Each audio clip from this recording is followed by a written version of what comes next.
Right, now we're joined in the studio by this superstar.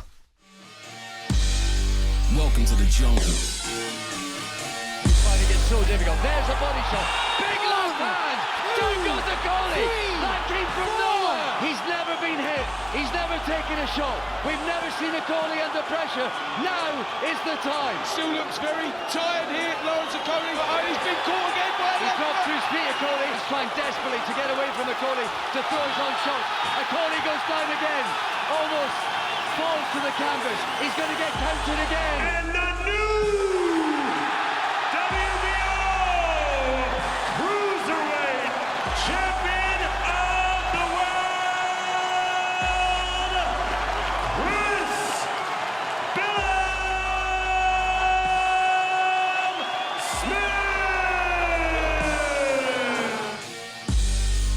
I'm so glad I don't have to intro you like that. I'm delighted to say we're joined in the studio now on Drive by Cruiserweight Champion of the World, Chris Billam-Smith. Hello, Chris. How are you? Hello, yeah, very good. Thanks. How does that make you feel when you hear of the world? What's that like? Yeah, it's a phenomenal feeling. Obviously, the setting and everything and where it was, it was a special moment for sure. Does it take you back to that exact moment? Can you, when you hear it just now, when we play the audio, do you picture where you were and how you felt? Is it?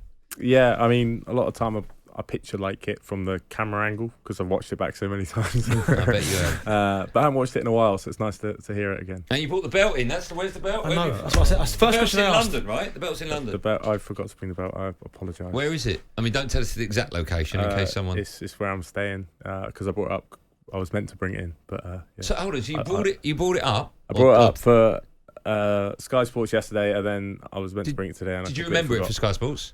Yeah, I might have done. Honestly, that's the first question I asked. Where's the belt? Afterthought, yeah. Yeah. I wasn't lucky prompted. Blame Ellie. Ellie. It's always lucky we don't come over there and give you a hiding. Listen, that was the end of May, right? That fight. Yeah. And you've only fought once this year. Usually it's about 3 times for you. Or has been recently. Where are you at now? What's happening? I'm back in training. I've been, looking to fight towards basically November, is what we've always said. That's sort of the timeline we've been looking at. So yeah, that's what the team are working on.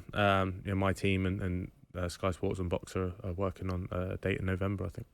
I guess your obvious question is, I want to take you back to when you did win that world title back in your hometown, Bournemouth. I mean, how special was that to win your first world title back where obviously you grew up?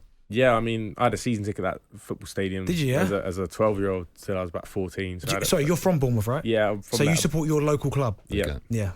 Yeah, I agree with you. You should do. So yeah, I had a season ticket there, and I always wanted to play football there. It was never good enough with my feet, so I had to basically blag my other way another way on the pitch, and did it with my hands in the end. So special moment. I don't think many people get that opportunity to really live out their perfect dream, and for me that's just the perfect night. Can it be the not defining factor? But I hear so many boxers. I fought at Main Road when Man City used to play there, or you play there. You've fought at your home ground. Is it the 12th man for him? If you need to dig that little bit deeper, is it the fact that you are fighting on the ground of the football pitch that you went to as a kid? Does that make any difference? Does it come into it when the lights dim? Yeah, I think it made a difference in training because you know what you're going to be doing. So it's important to you've got 15,000 people, most of them there for you. So you got to you don't want to let them down. You don't want to embarrass yourself in front of them. So it spurs you on through camp as well. And it's the atmosphere is phenomenal. It's hard, I had to sort of visualize it a lot beforehand and imagine what it was going to be like, because it would have been quite overwhelming if I hadn't have done that. If I just thought, it's just another fight, and you walk out, you're like, oh my God, what's going on here? So yeah, it's important to mentally be prepared for how good it was. How did you prepare for that fight? Because listen, I do not like watching Lawrence Okoli box at all. And when I'm saying that, I'm talking about the holding, the constant grabbing. I mean, how did you prepare for that? Because that must be different to any other fight you prepared for, because he holds more than any other opponent you've probably ever faced against. Yeah, thankfully, obviously, he was in the gym. So I had, 200 to 300 rounds of sparring experience with him. He's your pal, right? Yeah, we were gym mates, and I like Lawrence. He's a funny guy, and we always got on fine, and we helped each other get to the stages we're at, which is both of us fighting, ends up both of us fighting each other for a world title. So it's difficult style to fight, and I think everyone has struggled with it in the past, never even looked close to getting beat. No. But that experience of me and also my coach Shane, obviously, who coached him, he knew stuff that I had to do, and me having been in there can implement it. So that was a huge determining factor in having that experience of sparring him before. 'Cause if I remember right with the fight, I could hear Shane screaming every single time that he did it, ref, and obviously he had the points deduction as well. But you talked about sparring with him. Was he exact same in sparring then, holding in sparring as well as what he did fight night? Yeah, a lot of time, because Lawrence is effective at long range. He's got an unbelievable right hand, but if he doesn't knock you out with it, then it's almost panic sets in. Yeah. And that's when he starts holding, and you pressure him, and he sort of falls apart. The main issue with the holding was when he wasn't even throwing a punch. He was literally just dipping and holding, and there was no punches thrown, and my arms are just still. I wasn't throwing punches myself or anything, and he's just not engaging. He's literally looking just to hold. So the frustration's there. But the experience, I think, for me, a lot of fighters would have got really frustrated, annoyed and frustrated. What's the reason it's done then? Because as a boxing fan, I'm watching it going, this is not boxing. But he's obviously doing it for a reason. What would be his thinking behind that tactic? He doesn't want to get hit. He's scared. Isn't that part of being a boxer? Yeah, but he's scared to engage. You never see Lawrence trading punches with people, throwing right hand for left hook, right hand for left hook, and things like that. He likes to hit and move or hit and hold, and it's worked, and he's got away with it until he boxed me. But was it because you're friends, or you were friends, and you've boxed so many rounds with him? Was it a help or hindrance, the fact that when you got into the ring, you knew everything about him? Yeah, it was a massive help for me. The experience has been a huge help for me, and I think that was a huge determining factor when it comes to me fighting Lawrence. So we talked about what's next for you. You mentioned this fight in November. Do you know any more about it? Do you know stuff that perhaps you can't tell us? No, I literally just know that my team, all the team, are working on a date in November, and that's what I'm training towards at the moment. So with that in mind, when you say you're training towards, is it light training? Is it just making sure you're keeping fit, or are you training with, in theory, that date in your mind? So if it does get announced tomorrow or next week, you are ready for it? Yeah, I'm training as if I'm ready. It's I've got to train full throttle, because you can't just tick along and then all of a sudden you've got 6 weeks to go. It's full on. I watched about JORDAN. Now, obviously, he's the Australian world champion. Is there potential that he could be the next fight for you?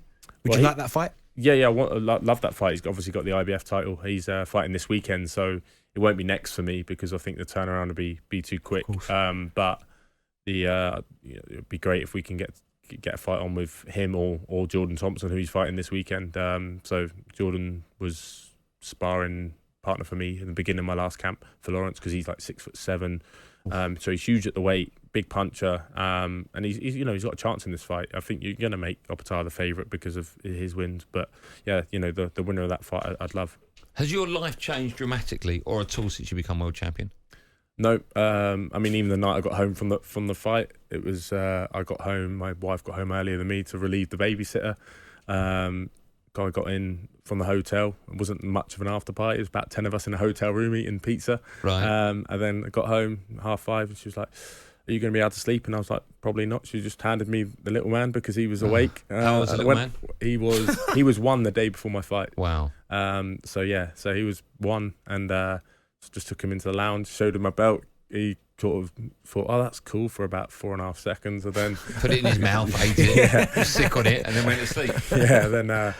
So no, it doesn't change. I've been fortunate to some opportunities off the back of it, going out to the F1 in Amsterdam and things like that. Was been really fortunate to do, which is great, and a perk of being a world champion, I guess. But it's still very much back in the gym training, and on the weekend being a dad, because I only get to see the son for 48 hours of the weekend. Wow. When you set out and you want to become a boxer, obviously the ultimate is to become heavyweight champion of the world, right? At whatever level. And now you've accomplished that. Do you not worry, but do you think you won't ever get that feeling again of becoming world champion for the first time? You'll get it, hopefully, when you retain it many, many times to come. But is that something you think, oh, I've ticked that box now? Yeah, I mean, I don't think there will be a better night for me than that because of the setting. Obviously, at my team stadium, it doesn't get better than that, which is fine with me. And I think it's important for me to notice that, realise that, and accept that but still strive for other things and not, there's 3 other belts. I'm not number 1 in the world officially as such, because you've got Upper Thai, you've got other champions. So for me, there's still a goal there, and that's to be, well renowned as number 1. So that's what I want to do, and that's what sort of drives me. talkSPORT Drive, super opinionated sporting debate, Monday to Friday afternoon from 4 on AM, on DAB, via the talkSPORT app and on your smart speaker. talkSPORT.